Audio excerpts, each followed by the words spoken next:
The Week 15 and Thursday Night Football Bombs edition of the Bottom Line Bombs on the Sports Gambling Podcast Network is brought to you by Underdog Fantasy. Sign up with promo code BOMBS to get a 50% deposit bonus of up to $1,000. We are also brought to you by Rebet, a new sportsbook available in 45 states. Download Rebet in your app store and use promo code SGPN for a 100% deposit match up to $100. We're also brought to you by Rhythm. Start crushing college football and the NFL with Rhythm. Get your 7-day free trial today by going to sportsgamblingpodcast.com/RITHMM. That's right. MM. That's how you spell it. And this is how you start it. The show. When I count it. Down, 2, 3, 2. You know.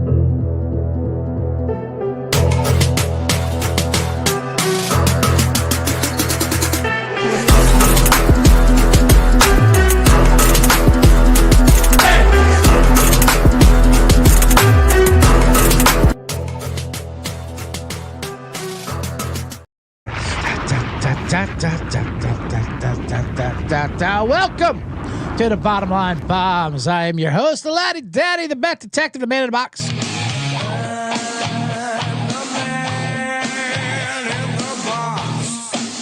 Also, Scumbagger Vance, big tournament Saturday at Roosevelt Golf Club at Griffith Park in Los Angeles with my Saturday gambling crew. The year-round tournament, 2 rounds of 9. Big day. I got to get a round in tomorrow. Something I have not been swinging the club at all, let alone lately. But welcome to the show live from Eagle Rock, California, Thursday, December 12th. It is Week 15 in the NFL. I'll be giving out contest bombs as we start the second leg of the last final quarter. Thursday Night Football tonight, San Fran and the Rams. Of course, a man in the box segment. Lots of things to do. Fantasy playoffs is coming around the corner. I know people like throwing those questions at me, mainly the CCFLers. Welcome to the chat. If you're listening on X or anywhere else, come on over to YouTube. That way you can join the chat. You can enrage me. You can engage me. You can get in there like Virgil says, a good day, sir. Good day to you. You got a bomb. Kyle Bolin says, my man, Pots and Pans. You're welcome. Come on in. So we got a big show. Great weekend coming in. Week 15. It's weird. Some people are like, can you believe it's week 15? Some people are like, can you believe it's only it's already week 15 or it's only week 15? Depends how you look at it. I'm excited. I'm excited to lose that. We'll give out bombs. I'll get into the whole philosophy of what we're getting into. Monday night we did good. Kind of. No, we didn't. We had the over. What am I talking about? We had the over. Dallas, Cincinnati. We bricked it but I didn't care because the way the Cowboys lost. Put these Cowboys on TV. I don't care. Keep putting them on primetime if they're going to humiliate themselves like that. Losing on a blocked punt that they blocked. And then the Simpsons. I did not watch the Simpsons broadcast. I saw some of the highlights. Some of it looked good, but when it started off and I saw like Dan Orlovsky and Mina Kimes as Simpsons, like what is this? I don't want to see this. I want to see them as Simpsons. I want to see Stephen A. Smith as a Simpson. I want to see the goddamn Simpsons as Simpsons. Anyway. I'll talk about that later on because I think we were actually hoodwinked by the NFL, C-Generates. Welcome, C-Generates. But the bet detective is on that. That whole malarkey they told us about why they couldn't bump that game because of the Simpsons. I'm not buying it. But there's a lot of things to buy. Last night,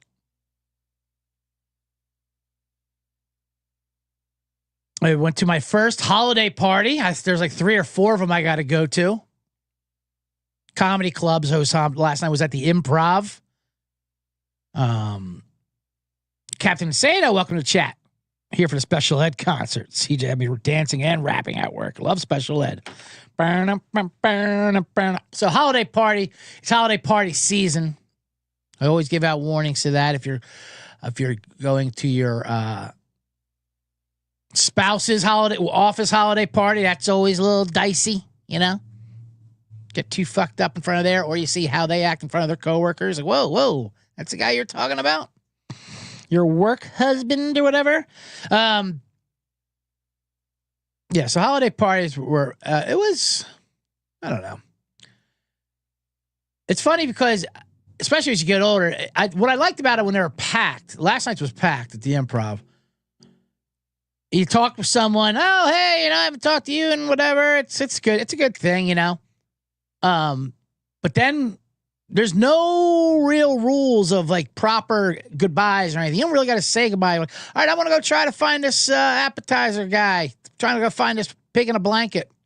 Okay, I'll never see you again then. Perfect. That's how it was, like open like that. I want to try to get in line for a drink. All right, well then I'm probably going to leave and you'll never see me again. Maybe next year. Maybe not. Maybe 5 years. Maybe this will be the last time we see each other in our lives. Perfectly fine with me. And as you get older, none of that matters. You're right. Perfectly fine if this is how we exit.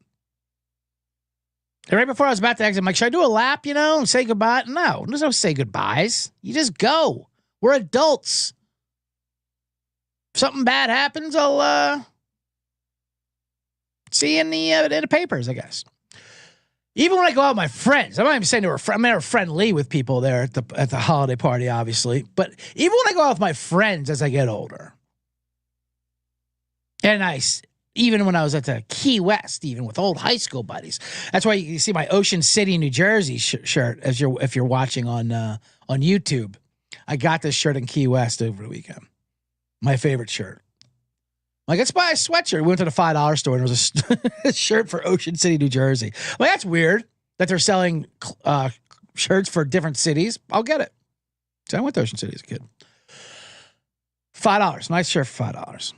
Anyway, what was I saying? Oh, yeah. My favorite part of going out now, I think, even with friends, as you get older, is afterwards, the next day, or even all week, you text each other links to the articles that you were referring to when you went out, but you couldn't quite remember.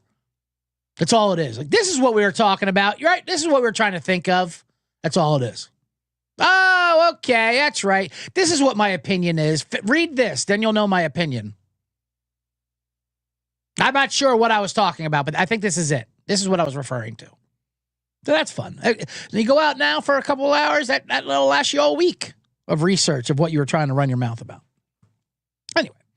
Anyway, we got a big show here today. Of course, don't you forget to download the SGPN app. Since you're listening to the Bottom Line Bombs and Sports Gaming Podcast Network, it's completely free, and you have easy access to all of our shows and all of our picks pages. Free wherever you get apps. So why not do that? All right. Virgil says he's doing the dishes at home and listening to CJ Sullivan's like scrubbing my soul. All right. Now put that in a fucking review online. Put that on Spotify or iTunes, wherever they take reviews. I like that comment, Virgil. Anyway, let's get into Thursday Night Football tonight for all the C-generates right here. I know that's not the Amazon song. Come Monday, speaking of Jimmy Buffett, no one was. Come Monday, I will have my soundboard up and running with better sound, with all the sounds I've been looking for. Not that I don't mind these. These are all good. I'll still hit a few of these for Sean and Ryan, but it's theirs. I want to make mine. You know what I mean? It's been long enough. It's been a couple of years. Anyway, Rams, Niners. This line is bouncing around between 3 and 2.5. What are we looking at? It's now at 2.5 minus 120 on mybookie.ag. If you want to set up an account on mybookie.ag, promo code SGPN. Money line up to 150. It was lower before. Total 48.5. So that's what we'll work with. Niners 2.5. Rams plus 125 on the money line. Total 48.5. Interesting game, obviously. Big game for this weird division. The NFC West. Now, I have a Seattle plus 750 ticket that I'm hoping to pull out. Looking okay so far, but it's still up in the air. A lot of football to play. 4 weeks to go here, and they're all within one game of each other.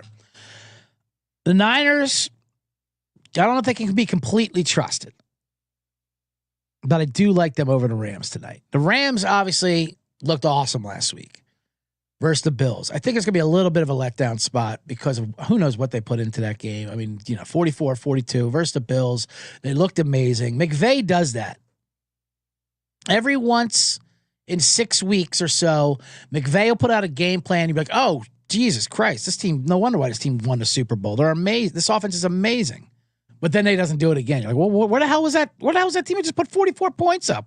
Where McVay and fucking Puka and Cooper Kupp are running scissor routes and shit. The Niners, classically, Shanahan traditionally owns McVay as well.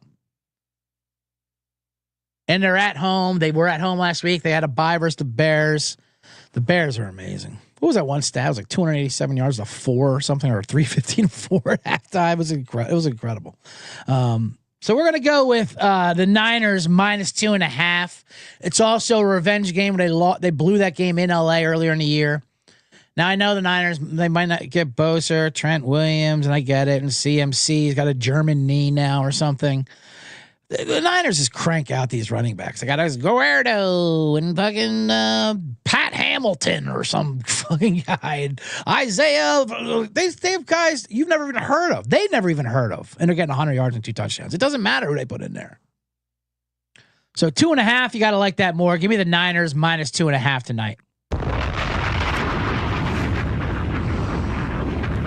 I also think the over might be something to look at 48.5. I really like the Niners, though. As far as props goes,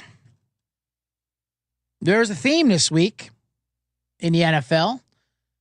A theme that resonates and stays and is true every year, and that is wide receivers bitching about football, but not getting the football. This week we have Deebo Samuel.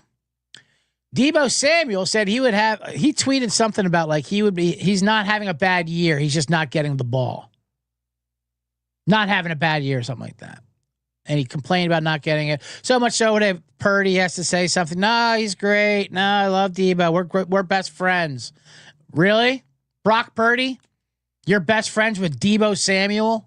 We highly doubt that. No, yeah, trust me, we are. I'll get him the ball. So I believe him. I believe he'll get him the ball because you have to. He's Deebo, for crying out loud. His totals are 3.5 receptions, and now it's all the way up to 50.5 yards, but still pretty low for Deebo Samuel. They'll get the ball. Let's bomb both of those. Over 3.5 receptions and over 50.5 receiving yards.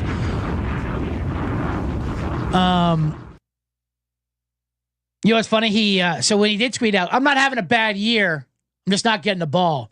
And now there's that community notes section of X or Twitter, which is like the narrator in Arrested Development, you know, that bit. We're like, I'm the best player in the league. Narrator, update. He is not the best player in the league. That bit. Anyway, that's what community notes does there or whatever on Twitter. So he put that tweet out and community notes, you know, it's basically fact checking these erroneous tweets. The Alabama AD got fact-checked, community noted last week when he said that our schedule's too tough. That's why we didn't get in the playoffs. So we're going to schedule weak non-conference. Like, no, you lost all conference teams. Your non-conference couldn't have got easier. You played Mercer. Anyway, Deebo says he just didn't get in the ball. And the community note says, correction, he has been getting the ball. He leads the league in drops. He is, in fact, having a terrible year. So it's easy to say. It's easy to like what the Rams are doing. I just don't see the Rams sweeping the Niners. The Rams are like this. Just when you think they're amazing, they're back and they look great. They go back to very confusing. So give me Shanahan, give me the Niners, give me Deebo Samuel over 3.5, 500. And if you want an anytime touchdown, C-generates.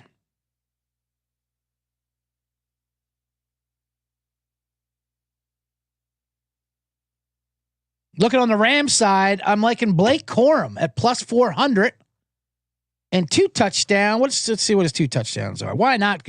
I mean, if you go 1, you might as well go 2. That's what I always say. Let's see here. The reason why I like Blake Corum is in these Thursday short week games, and Kyron Williams is a beast, obviously. I mean, there's no doubt. But Blake Corum in the last couple of weeks has been coming on. He is, where is he? Plus 3,400. 34-1 for 2 touchdowns, plus 400 for 1 touchdown. Bomb that. Gotta love it. But he's been coming on and giving a lot of carries. I'm not saying it's going to be 50-50, but sometimes in these short weeks, after that, you want to take the load off your number one back, or you just fucking ran into the ground. So he looks good, and he looks good, too. So give me Blake Corum. They gave him some goal line spots, like plus 400 for anytime touchdown, and sprinkle a little on 2 touchdowns, 34-1 while we're at it. Come on. Give me some Blake Corum and some San Francisco 49ers. All right.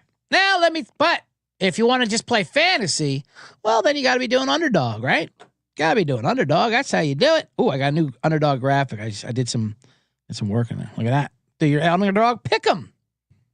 It's the best way to play. Play higher or lower. It's the same thing as fantasy. So you would go, Deebo Samuel, higher than 3.5 receptions. And you put that with someone else, like Blake Corum, higher than half of a touchdown. That would be juicy. That's like a 6-1. Gotta love that. It has one of the biggest menus for all sports, going up to 1,000 times for underdog streaks. You can now use a special boost on flex entries. I'm going to use Deebo with Blake Corum. Sign up with promo code BOMBS to claim your special pick and first-time deposit. Offer up to $1,000 in bonus cash. UnderdogFantasy.com, promo code BOMBS. We're also brought to you by Rebet. Where is my Rebet? Oh, here it is. I got this one, too. Look at that. It's a new social sportsbook available in 45 states. There are plenty of betting opportunities that are available only on Rebet. Easy to use, great for people in states where traditional sportsbooks may be restricted, like California. Download Rebet in the App Store and use the promo code SGPN for a 100% deposit match up to $100. That's Rebet promo code SGPN. And away we go. All right. Virgil says he's with me on the Corum. He's been on him for a couple weeks, just waiting, and he looks ready to pop. To be honest with you, I wouldn't even mind looking at I haven't seen any numbers yet, but for some Blake Corum ladders, I wouldn't mind it. Blake Corum looks like he's ready to pop, and always those in fantasy football, you would know this. Those rookie running backs or young running backs, like your senior East, whatever for the Raiders, that come on lately. They're fresh bodies. And they come on strong at the end, and they win you fantasy playoffs, and they do things like this, and you can hit their props, and you can hit some ladders because they don't. But you got to know when they're going. And Corum looks like he's ready to pop because he's been fresh. He hasn't been worn down from a season of NFL football. NFL football is like the Benjamin Buttons of sports. You're more valuable the less you play. Like if you haven't played at all, like you're valuable. No one's destroyed your body yet. Anyway. So let's go with that. Let's try to get that. Let's get into the Circa Millions because we got to get going. The Circa Million is the contest. Point spreads came out tonight. They have 2.5 for tonight as well, where we pick 5 games against the spread for a year-long thing. They break it up into quarters for those prizes if you don't want to get a year round. We have not been doing great. We have to face facts here, C-Generates. There's 4 more weeks to go. I have a dead money entry in this contest if I go for first place. I realize that. So it's time for a philosophy change. Why not, for this last month of the season, these last 4 games, we went 1-4 last week. Let's try to get this booby prize, which is nothing to sniff at. It's money. It's like $150,000 for the last place prize for the year. $25,000 just for the quarter. Now, how we do this, that's a different story. Do we tease the gambling gods? Do we taunt the gambling gods? Are there gambling gods? Are you a gambling god atheist? Do you believe in gambling? Most gamblers do just because they're superstitious or whatever, black magic. You don't want to mess with them. Certainly what jinxes, which is black magic, which it really isn't a god. But let me break down some numbers real quick. So we're 27, 42, and 1 on the season. That's 15 games under 500. Good God. Last place in the standings is 20, 49, and 1. So we're only 7 games above them. 21, 48, and 1 is the second in there. Let me look. Let me see what first place is real quick. Let's see what we got here. So that means, but there's also, and then there's a quarterly prize. We went 1-4. 980 other people went 1-4. 135 people went 0-5. So that's not great. Okay. So first place is 50-20. Ninth, 10th, all these 47-23, and it goes up from there. So even if I went 20-0, okay? Even if I went 20-0 to get to 47 wins, all those people would not have to win one game either. So it's impossible. So it's dead money going for that. For the quarterly, that's also dead money. There are 4,568 people above me. Now below me, that's where I belong. That's where I need to go. To the bottom. That I can handle. So we went 1-4. We're 27-42. Let's see what we can do. Let's see if we can lose. Now, there's different ways of looking at this.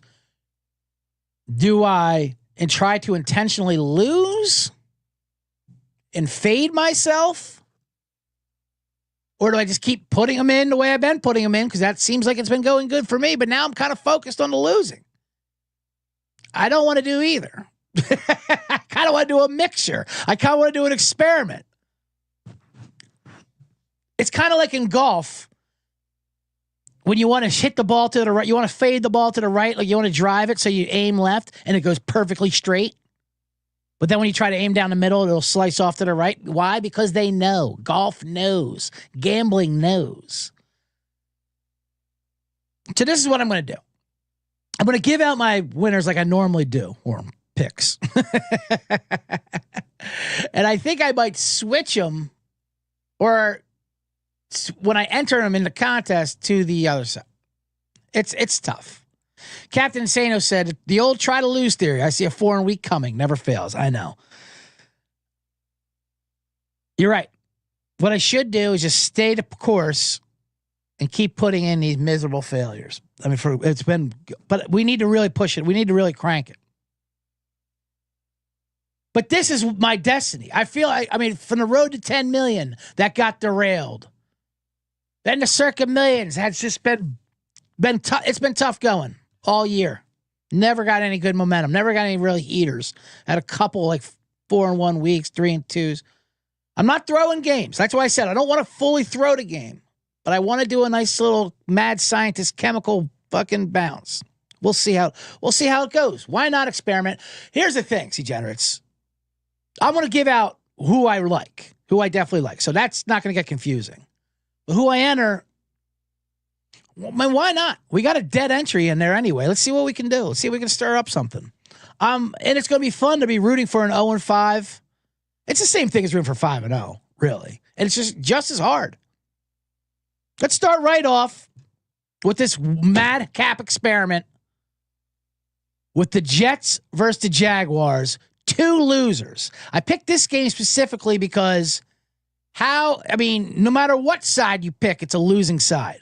So here I don't really think I'm taunting any gambling gods or any of that nonsense. Because either way, these are 2 bad sides. This is like the Princess Bride I did thing where they have the wine, you're trying to determine which one is poisoned. Never getting a land war with a Mongolian and never enter a game of wits with a Sicilian when death is on the line. And he's like, you would put them in this cup, but I could clearly not choose the cup in front of me. So New York Jets -3 at Jacksonville. Wow, what a game. First, you're probably saying, how are the Jets favored on the road? The Jets haven't been playing that terrible. The only way to go against the Jets is like, well, they're just going to jet. Matter of fact, my only win last week for 1-4 was Miami versus the Jets. Why? Because the Jets just jetted. Miami should have lost. The Jets should have won that game. Rodgers played good. Threw for over 300 yards. This Jacksonville team is not as good as Miami. Now, granted, they're laying 3, so that's a rough spot. Aaron Rodgers, this is the time he's thriving. Now, he had his first good game. Now he's back to running his mouth on McAfee, which I did love, actually. what he did. Aaron Rodgers this week complained that, ESPN is all about personalities giving hot take opinions for clicks instead of journalism. And everyone was very quick to point out the hypocrisy of that, because as he was a guy on ESPN getting paid $1 million by Pat McAfee on a very McAfee personality type show. But that doesn't change the fact that he's right. That's what's funny about this. Now, I don't want to get too into this story because this is one of those classic ESPN created stories. Oh, this words that happened on ESPN. Now all week, ESPN's talking about it. And you can tell they're afraid. Like Stephen A. Smith, like, I know it wasn't talking about me because I've always been this way. Okay, now he actually is. He's talking about you specifically and everyone that because of you in ESPN. I mean, he's right. You're all terrible. You're all personality. It takes them. You have to admit it. It's like they're so terrified because eventually they were journalists at one point. And just to call out Rodgers being a hypocrite, great. Yeah, he's a hypocrite. So what? He's still right. Also, he's a football player. Shouldn't you have a little more of a standard as a journalist being, I don't know, a journalist? Mina Kimes? Not to call her out specifically, but I mean, it's right. It's not the right messenger, but still. It's hard for me to side with Aaron Rodgers, but I side with Aaron Rodgers. But I do not side with an ESPN. So I hate when ESPN talks about an ESPN story like it's a real thing. It's just not a real thing. What did you think about Rodgers' take on ESPN? Where'd you see it? Oh, ESPN. Here we go. We're all going to talk about it. Speaking of hard for me to root for things that happened this week, how about the other ESPN 30 for 30 New York Jet, Mark Gastineau in the news? There was a clip. I guess there's a 30 for 30 coming out on the New York Sack Exchange, the New York Jets defensive line in the early 80s. I mean, how low on the how many subjects are we running out of where we're doing a 30 for 30 on the fucking defensive line for the Jets in 82? All right. Whatever. Can we cut this down to 10 for 10, maybe? Something? Anyway, there was a clip where Gastineau's right too. It's hilarious. Gastineau pretty much bull rushes guerrilla journalism styles Brett Favre. Sneak attacks him about his sack. I want my sack. Which is funny because Favre, I'm sure, is under defense a lot because people are coming at him because, he stole money from the entire Mississippi welfare system to get his daughter a good volleyball court. Which, say what you want about Brett Favre and stealing from the dirt poor, but their women's volleyball court did need an upgrade at Mississippi State. So I'll just put that out there. Anyway, point is, there's a clip where Gastineau goes up to Favre. Favre's like, oh, hey, buddy. This thing is going to be an old legends meeting each other. And Brett Favre famously, Gastineau had the sack record.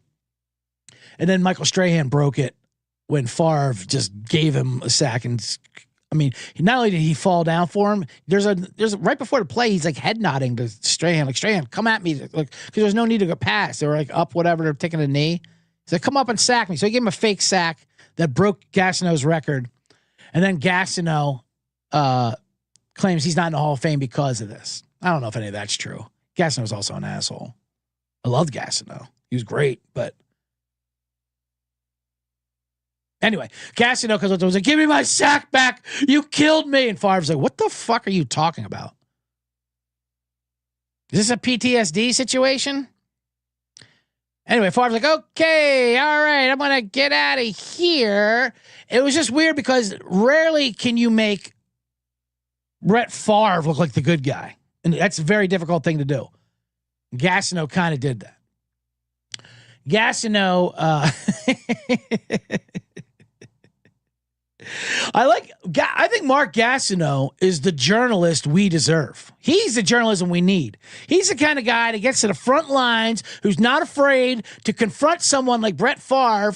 Is he going to ask him about the Mississippi welfare allocating of funds? No, he's not going to do that. He's going to ask him about a sack record that he thinks was tarnished by him when he gave a free sack to Michael Strahan. I mean, okay, all right, but he'll get the access. He might not ask the questions you want answered, but he'll get you the access. He's the journalist we need. Go, Gastineau. Also, Gastineau and Strahan, both your sack records are fucking illegitimate anyway. Reggie White had like 21 in a 12-game season. Look up Reggie White's number during the strike season when they had to strike for 4 games, and he still had like 21 and a half sacks. He is your sack leader. But I like anyone yelling at Brett Favre, so I'm go Gastineau on that one. Ronnie Pasco in the chat says he wishes he sacked Favre like Terry Tate, office linebacker, and it would have been amazing. That's how you get your record back. All right. Or even if Brett said that. All right, Mark, listen, there's nothing I can do about the NFL record books. But if you could sack me in this baseball card convention or wherever the hell we're at, this memorabilia convention, I'll run around. I'll see how your hips are. If you could sack me here, then bam it, you're the sack leader. You are the sack leader. So good for Gastineau. Good for Gastineau for keeping that alive. It just seemed a little forced. The tears and all that. And anyway, I'll watch it. I'll watch that 30 for 30. Get some Clucko action. Get Gastineau's daughter action. How about these scumbag daughters? That's what's kind of their comeuppance. Like these 80s scumbag daughters. Yeah, Mark Gastineau's daughter. Remember when Jeremy Shockey was fucking her? Or some picture of her on the New York Post, like on his lap. Then they had the didn't they have a growing up Gastineau reality show? I think they did. Jose Canseco's daughter, model, putting pictures up on Instagram of back shots from Johnny Manziel in the shower. Jesus. That's got to drive your Canseco's and Gastineau's nuts. But anyway, still real to me, damn it. That's right. Oh, man. Kyle Bolin says it's an amazing clip, must watch. Brilliant performance by Gastineau if he was acting. I mean, he was absolutely full on. It was confusing, yet. And you know what's funny? Favre made his long apology on Thread. He's like, I never meant to hurt Gastineau, which I believe, but just admit that you faked and conned. You're trying to say, well, I went down, but the game was over. I didn't want to get hurt by Strahan, but it wasn't a sec. Just admit, they can't admit it was illegitimate because then they'll take it away. And I will say this, Strahan doesn't need that. Strahan's got enough going on in life. If anything, if you put the two post-career side by side, who needs that sack at the bar, to say that they're sack leader? I'd say it's Gastineau. Strahan's doing just fine in life. He's doing a little too good for a New York Giant, if you ask me. Just kidding. Michael Strahan, do your thing. Anyway, all right. Let me get back to you. So that's one get world. Oh, so let's explain it. And then I'm going to do an ad read. My play is Jets -3. This is exactly the kind of game Rodgers lights up on. Jacksonville is awful. How they won that game at Tennessee, that's even better for us. Jacksonville's off of a win that they scored 10 points on.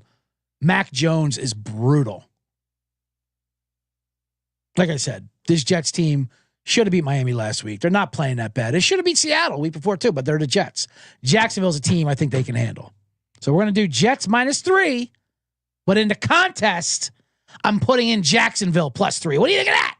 Because we're going to the bottom. We're going for the booby prize. So I'm telling you, C-Generates, bomb Jets -3. And when I enter to the contest, it's going to be Jacksonville +3, and I hope that blows up in my face because we want to get some. And how great would it be if I got one of those huge novelty checks for coming in last place and a picture with Derek Stevens, the owner of Circa Casino? That would be the header for this show forever. I mean, it'd be amazing. Let's go for this ride. Let's do it, C-Generates. I think we can do it. Anyway, I do like the Jets -3. All right, let me tell you first now about MyBookie.ag. I do have to tell you about MyBookie. It is back with us. Promo code SGPN, 100% deposit. Wow. We've been brought to you, but we've been running on SGPN for years, my bookie. They got a new and improved website, too. It's great on mobile. Props for every game in the live deal casino. New early cash out options. A bet I like, which I already took, was San Francisco -2.5 tonight. Head to mybookie.ag, promo code SGPN for 100% deposit match up to $1,000 plus a $10 casino chip. Mybookie.ag, promo code SGPN. I didn't even sing the song at the time. Of my bookie, wherever I bet, he bets. My bookie, my bookie and me. Kid sister, just kidding. But then we got rhythm too. But rhythm's gonna bet you. Rhythm's gonna bet you. Rhythm's gonna bet you with props. Now you can track props in the Rhythm app. NFL picks, NFL props, college football, college basketball, NBA. Rhythm has it all. It's got sports betting models. You can make your own model. You can pick, like Weird Science, you can pick a model like in Vogue magazine. Well, either way, start by claiming your 7-day free trial today. Go to sportsgamblingpodcast.com/rhythm. That's sportsgamblingpodcast.com/RITHMM. I'll tell you one of their player props for tonight if you want. They like Brock Purdy over 5.5 rushing attempts. They think he's going to have 8 attempts. So they like that a lot. It's a big play for him. And that's plus money, plus 130. I'm going to have to put that in my underdog. Brock Purdy over 5.5 rushing props. That's a rhythm play. So get in on that. All right. We're back here on the Bottom Line Bombs. I am your host, the Laddy Daddy, the bet detective, Governor Vance, the man in the box.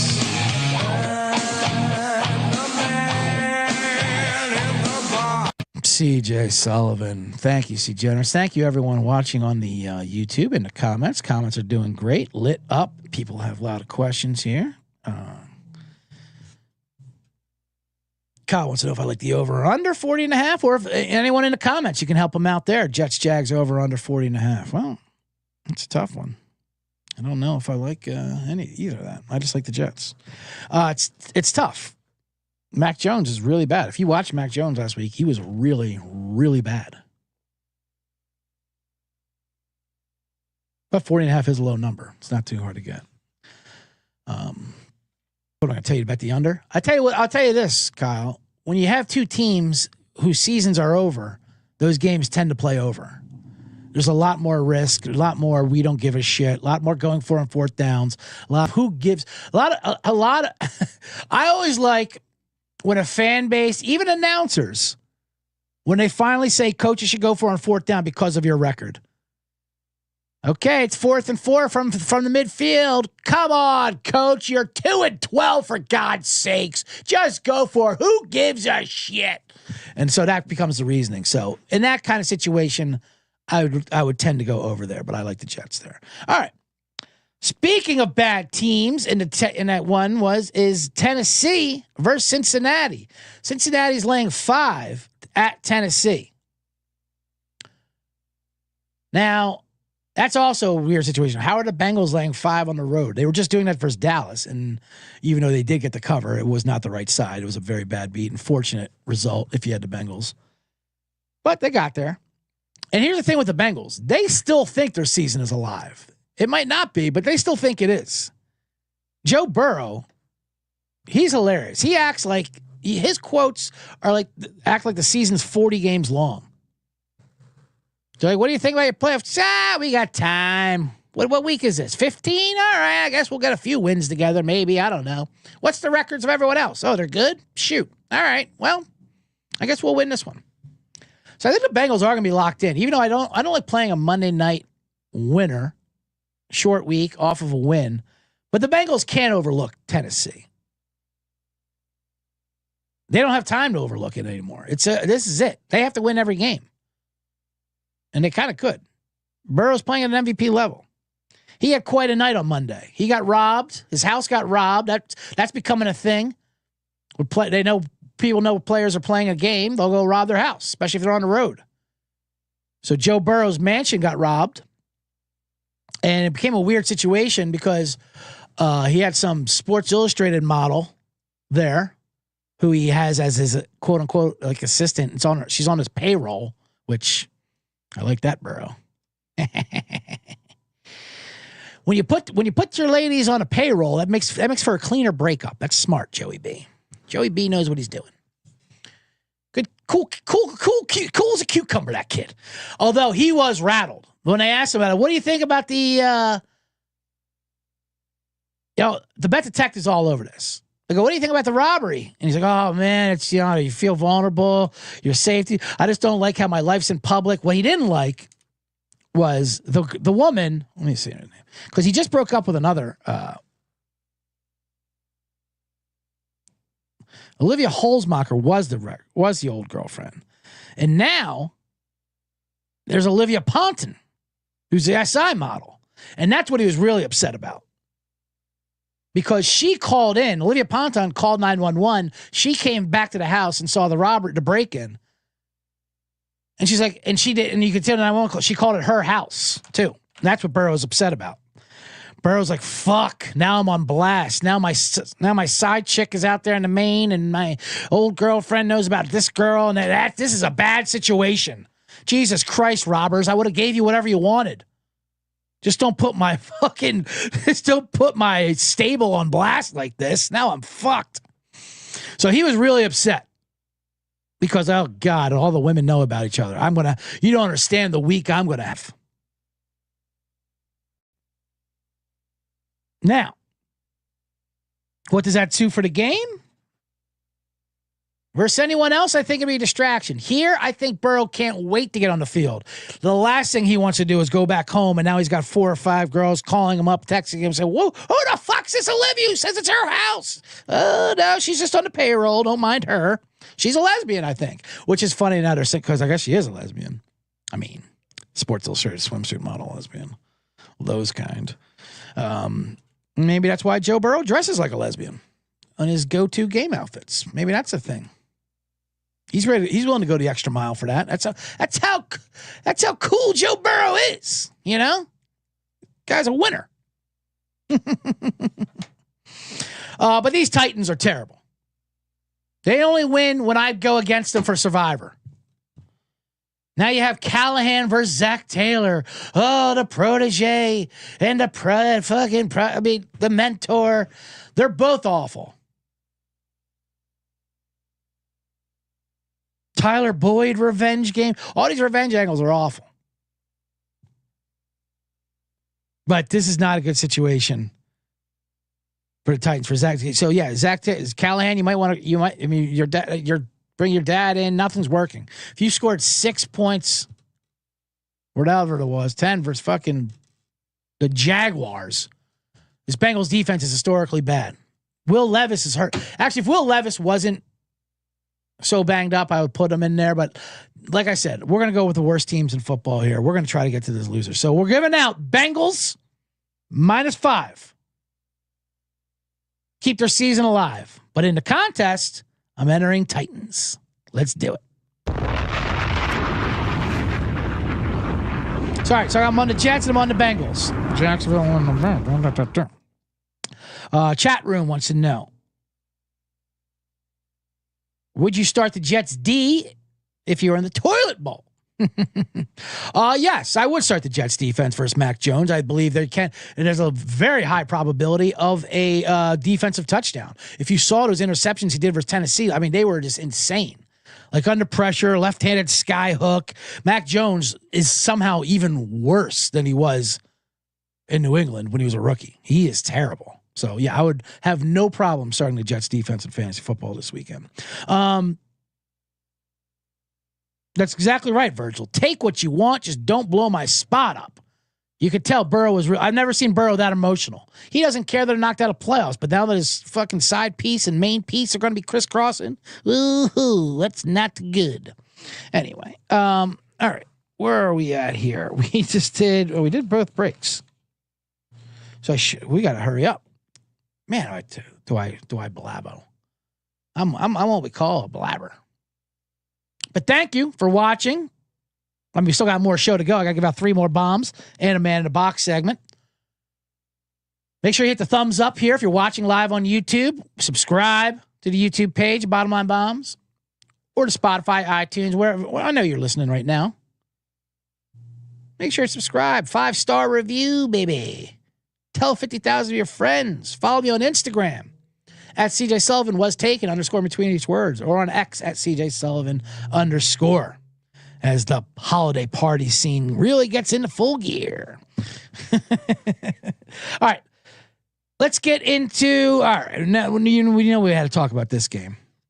Once the news broke yesterday, Baltimore versus Giants. All of a sudden, Drew Lock, who was the Giants quarterback, comes up with a mysterious leg injury. All of a sudden, he's in an air cast. Something didn't work out so good. And he's back, baby. Tommy DeVito. When news broke that Tommy DeVito was coming back, for us, C-Generates, for all of us, the line shot up from 14 to 16 and a half. That's bad. I mean, it went from 14 to 16 to more points. Baltimore is a 16 and a half point favorite on the road in New York. This can't be real, right? It is. Hey, Drew, maybe maybe your leg don't work so well this week. It's a big Italian stereotype weekend. Now, I don't want to do too many Italian jokes. I've been doing a lot of them lately. Tommy DeVito, I can't help myself. And it's not an Italian joke. It's making fun of the media asking him about all these Italian things, and how, he gets sick of it. But I say, who cares, Tommy? We don't care. This is for us. This is for the country that needs a racist country that needs to outlet the racism, and Italians and Irish are like the only ones left. We're getting very small to the groups we can openly make fun of. We're even counting redheads as a group, even though they're just a fetish. Really, they're just like a subgenre in Pornhub. But you got Luigi Mangione, the CEO killer, which, as the Bet Tech looks into that's getting more suspicious too. That he was at a McDonald's in Altoona with the gun. And he's Italian and he was an Ivy League student. I mean, that doesn't add up at all. Point is, it was amazing how it was amazing that there was 2 death stories that came out. So it's getting politicized. And Fox News knows trying to hype up Brian Thompson as a family man, and like nobody cares. Even the fucking right they do not care. Yes, they want to see a gunman go down because they love the law, but you can't hype up the CEO of United Healthcare and then champion that dude Daniel Penny who killed a homeless guy like on the same segment. Like how can you? I mean, they don't care. They really don't care. All right, Pete Jordan Neely. Now that being said, I'm not saying. I know there are ways his story was a homeless guy was being crazy and he choked him out and killed him. Didn't need to do it, obviously. But they act like that's not part of the risk when you're part of a fucking living outside that you might get killed. Especially when you act crazy. Now, obviously, I feel bad for him. And it's more of a system thing with the how terrible we are with the homeless. But that's besides the point. Point is, what was the point? Giants plus 16.5. Dominic the Donkey says alt line ladder. Now you have the Ravens coming off a bye. You have Lamar Jackson, who probably will run the ball a lot because his mama called him out. Doesn't matter what the coach said. He said the mom cussed him out for not running enough. His rushing total is already at 50.5 yards. It's pretty high. I don't care. He'll get it. The Giants can't stop anybody on the ground. Tommy DeVito. It doesn't matter that you're bad at football, and you are. Let's not confuse things, DeVito. You're not good. You make things a lot worse. You are worse than Daniel Jones and Drew Lock combined. But I can't quit you. I can't quit you, Tommy. What are you gonna do? Forget about. Oh, my fumbles. Forget about it. You're in there. I'm taking. I like Baltimore minus 16.5, but as far as the contest goes, we got to take Tommy DeVito. Come on, who are we kidding? Plus 16 and a half. That's an auto play. Back in the day, you saw any double-digit spread in the NFL. You didn't even think about it. Like splitting aces and blackjack. You just bet. You just do. It's automatic. It hasn't how it's quite been so far. Usually, these double-digit spreads have been covering. Now, has there ever been a double-digit on the road? This is the highest spread the Giants have ever had at their home stadium, like ever, or like since like 1948 or something crazy. This is embarrassing. The Giants are an embarrassment.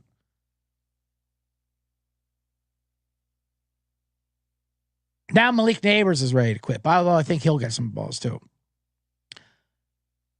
But you got to take these. You got to take. You got to. Tommy DeVito.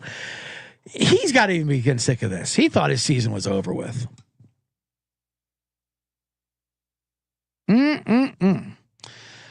So we'll go with Baltimore minus 16.5. But for the contest, we're taking the Giants. Dominic the Donkey says, you wish you tuned in earlier, but he's been flirting with soccer moms at an Eastern European dive bar. Well, don't let us stop you. Or maybe we can call you in. We'll we'll zoom you in on that one. That seems fun. All right, 2 more games to go. This one I like a lot too. Carolina versus Dallas. This one I really like. Carolina is favored at home by 2.5. What is going on? What in the wild world of sports is going on where Carolina Panthers are favored versus Dallas? I'll tell you what, world where Carolina almost beat the Eagles last week. They almost beat the Chiefs at home, and they should have beat Tampa Bay at home. That's the last 3 games. All of a sudden, Bryce Young is good, or at least he's not terrified. They're saying he might even be better than Stroud right now. You imagine that? That wasn't a conversation last year, obviously. I wouldn't go that far, but at least he looks like, okay, that's what the number 1 pick was. Or he's seen a football before. Before he didn't look like he even knew what a football was. He's like, he's like throw it straight down anytime you blitz someone at him. I believe this game is going to be fucking lit for an atmosphere. Like, this is going to be the first true Carolina home game of the year. Carolina is a fun city, a sports city. The Panthers have been so bad, but now they're kind of playing good. And then you have the Cowboys coming in. America's team, as Cowboy fans like to point out, because they're assholes. And it does line up. The Cowboys are America's team because America are assholes. And Cowboy fans are assholes. So that makes it America's team. All Cowboys fans in your town are the people that just didn't want to root for the hometown. They wanted to go against the grain. They wanted to be contrarian. They're that dick in the office that everyone hates who wants to go against the hometown party. Like, there's Billy. He's a Cowboy fan. Where's he from? He's from fucking Jersey. You know, the Cowboys, Yankee fans, they're the fucking... Whoa! They always have some awful story of why. Someone's got to step up in the family. You have a bad family, sir. Well, my dad told me there's one game, and I just like the star. And I saw, you know what it was? I saw Wade Wills. Shut up. You saw them winning Super Bowls with Troy Aikman and Emmitt Smith and Michael Irvin. And you're a front runner. What else did you like? Chinese Taipei Little League? When they were winning all those Little League World Series? Come on. My mom, true story. My mom and dad moved down from Hartford, Connecticut to Philly. I was born and raised in Philly. My sister was actually the first couple of years up in Hartford. So they became adopted Eagle fan. I became adopted Eagles, but I didn't know when they first got there what the deal was. This is in the late 70s. But my mom loved Roger Staubach. Really flooded her basement, if you will. What good red-blooded American woman didn't like Roger Staubach? I mean, I can even recognize that. Went to the Navy, fucking all-American quarterback. Yeah, Cowboys. He's a stud. He's Roger fucking Staubach. He's a stud. Heisman winner. So she liked Roger Staubach. She tried to give me a Dallas Cowboy bathrobe when I was like 3. Wore it over to some sleepover, parents' house, and I got fucking beaten to bejesus. Absolutely jumped. Not even made fun of. They jumped me. Girls, boys, parents kicking me in the face, and I deserved it. That was the last of that. She tried to claim, I was the only one left.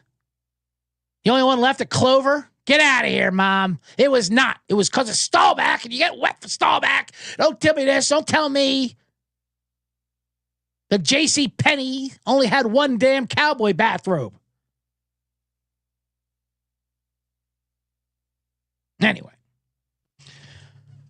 But Dallas is not good.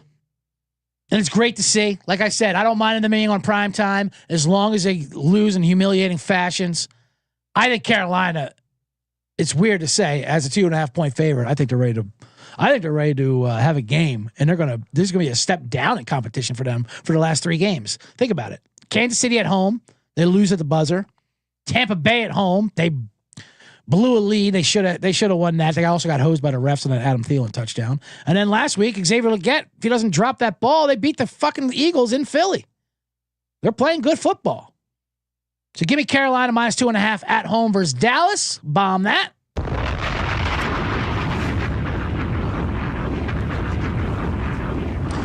And then in the contest, I'm going to enter Dallas because we're going to try to get this booby prize. We're going to see how these gambling gods work. Let's do it. JC from KC says, what's up, CJ? All right. You know what? We'll do one more. So I have Baltimore 16.5, Carolina 2.5, Cincinnati -4, and was it Jets -3? We're also going to give another one real quick because then we got to go to the box. Matter of fact, let's go to the box. It's Arizona, New England. Line is 6 in the contest line. Hard not to like Arizona here. We're going to give out Arizona -6, even though Kyler Murray, like I said before, he's a Gen Zer where they had a good winning streak going, then he just got bored. What's the new Call of Duty game? I want to play that instead. Now they're sick of winning. But they're still playing decent football. I mean, they're not playing the way they were, but they're still playing competitive. They should have won at Minnesota. They got ran out by Seattle, but they still played ball. New England's terrible. New England going onto the road in Arizona, -6. I'm going to enter New England in the contest, but we're going to take the Cardinals. Bomb that. Now let's get to the box.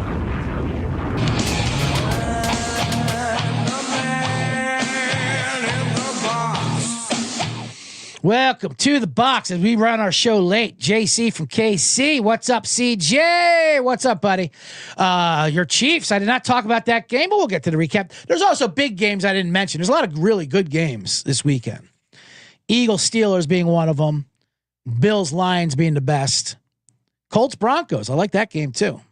If I had to give out sides, I would take Pittsburgh, but +5.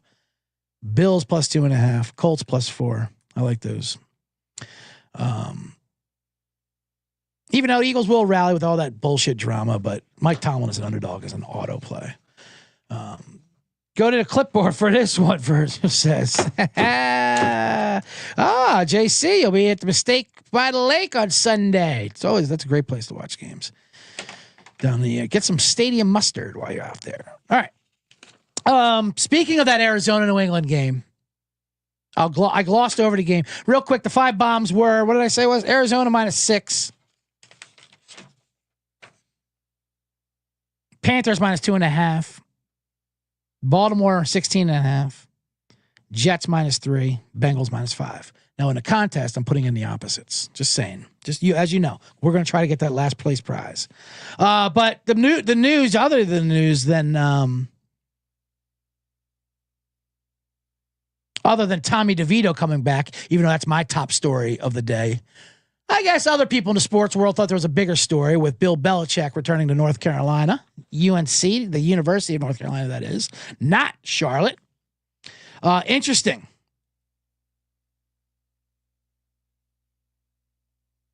People are wondering how Belichick's going to handle kids. He's not. He's not going to handle kids. He already got Mike Lombardi to be a GM. I love that they have general managers now. It's going to be funny because college used to be all about recruiting, and it still is. You need players. But recruiting now is through the transfer portal, and you just pay them money and pay anyone money. So you need NIL money. So this is kind of a good way to generate money if you're North Carolina, because you're just going to have so many boosters that just want to meet Bill Belichick, old fucking CEOs and shit. I will say that. At least he doesn't do those speeches. Sean Flannery brought this up. Buddy, Sean Flannery, hilarious comedian. Look him up. I do the Blackout Diaries podcast with him every week. It's another podcast I do about drinking storytelling shows, not sports oriented, but sometimes sports gets involved in it. Subscribe to that, Blackout Diaries. It's hilarious. But he's like, that's such a weird circuit. The coaches speaking to Fortune 500 companies about leadership, getting paid for that. And they listen to it. You have the breakfast circuit, which is like the minor leagues. You have like old baseball players like Mike Schmidt, who just talks about, hard work and shit. Then eventually you get to the luncheons and then the dinners. Bill Belichick, he could be doing dinners. That's how popular it is. But what's CEO? I love CEOs paying Sam Weish $20,000 to tell him why they went for it on fourth down with Ickey Woods, and that's going to help their hedge fund. What an interesting situation. Anyway, Bill Belichick in North Carolina, New University of North Carolina is going to be interesting. Every goddamn reporter and journalist on ESPN, they love doing the same bit. Well, we know he could recruit young talent because he's got a 25-year-old girlfriend. He's good at recruiting the young ones, because he's having sex with a girl 50 years younger than him. Is that cool to say on the air? We're all fine with that, right? We're all fine that he left his wife, kids for his 25, for his secretary. Then he left his secretary for this 25-year-old. We're all cool with that, right? Okay. Now he's going to be on a college campus. Perfect. He's 72. Good for Belichick.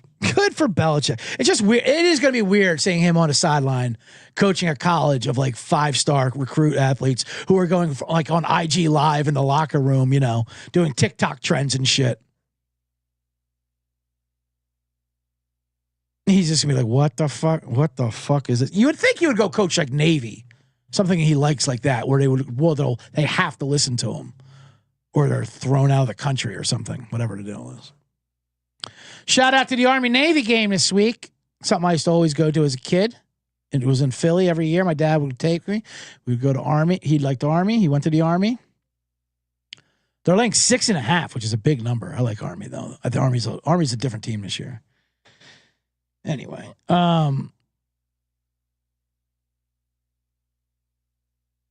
Ronnie said, someone on X said, can't wait to see Belichick's face when Dabo Swinney sprints full speed down the hill at Clemson. Oh, man. You know who else sprinted down the hill? Jesus Christ. It's going to be amazing. But, they respect Belichick. That's what you got to do with these coaches. You either get a celebrity like Deion Sanders that the players want to play for and they get rap concerts, or you get someone like the boosters respect, like Belichick. They just want to donate all their money to so they can buy players. So I love the move. I'm excited for it. And then just the young talent show. He is old. True story. People are comparing it to the Bill Walsh when he went to Stanford. He was like in his early 60s, but generations were different back then. 60 was the old 80, I had a buddy who played for Stanford that year when played for the Seahawks for a couple of years, but he also played for Stanford when Bill Walsh was the coach. And he said talk about phoning it in. Like if it rained, there was no practice. One time they were stretching for an hour. Like, where the fuck is Bill Walsh? Where's coach? And they saw him across the way playing tennis. Not even with someone, just against a machine, just working on his backhand. Then he called everyone in, did a Paul Brown speech for an hour, and that was it. I don't think Belichick's going to do that. I think he wants to teach, but we'll see if they listen to him. Anyway. Oh, my God. All right, that's going to do it. Yeah, write down Blackout Diaries on your clipboard now. Absolutely. And, of course, Bottom Line Bombs. Can't forget about that. But, yeah, Blackout Diaries, the other past. Follow me along for the shows. I got to roll. I wanted to do something else, too. I wanted to talk. Well, I was going to talk Army-Navy game, but we got a big day ahead of me. I have to do the prop show afterwards on the SGP main show, Sports Gaming Podcast. Make sure you subscribe to all the other shows. I'll be on there soon in about an hour, giving out props for the weekend and ladders, my Laddy Daddies. That's why I saved it from the moms. Although, actually, you know what? I'll give out a quick ladder for you boys. Let me get out of the box.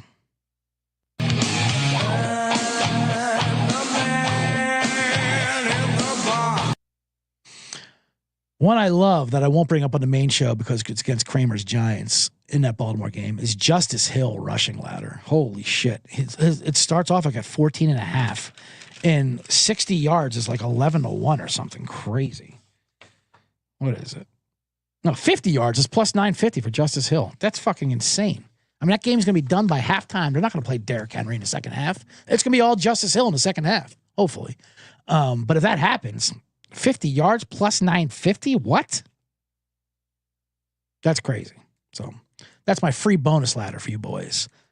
Ladder Justice Hill from 13.5 all the way up to 50. Anyway, yeah, Army-Navy game. I'll take an Army minus 6.5 as well on that one. Growing up, love the comedy skits. Now that the game's like in Maryland and they move it around, I don't like it as much. But going to Philly, going to the vet, watching the soldiers march in and their formations and shit was pretty amazing. Then they would do comedy skits. Back then, I thought that was high form of comedy when I was a kid. And probably hasn't changed much. It has. Anyway. All right, that's going to do it for today's show. Thank you for everyone who joined in the chat room. Ronnie Pasco, Dominic the Donkey, Virgil, JC, I haven't seen you in a while. Captain Insano. Good luck flirting with that Eastern European women.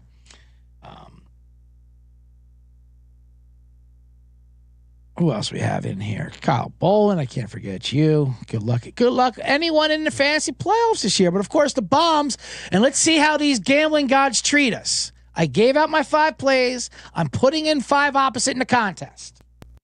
So I'm still recommending the plays I gave. I'm not doing that. I'm not giving out the actual fades, but I'm submitting the fades for the booby prize. And you're right. That'll probably make me go 5-0. But if that happens, that happens.